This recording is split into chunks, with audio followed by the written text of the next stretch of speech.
you deciding about everything for everyone.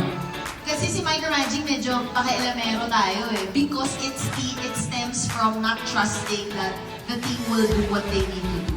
Not trusting and not having confidence in terms of what they can do. So ito yung coming from your pride and your ego as a leader. Kaya we micromanage. Nakaka-stress yun. So being on top of things is you being clear, what's my primary role?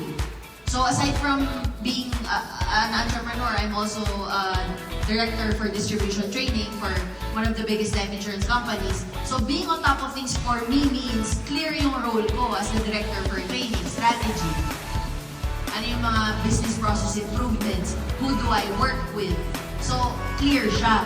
Then I don't have to micromanage because I have, my managers who do that. So what's your role? Klaro ba yun sa'yo? Para alam mo, at the end of the day, you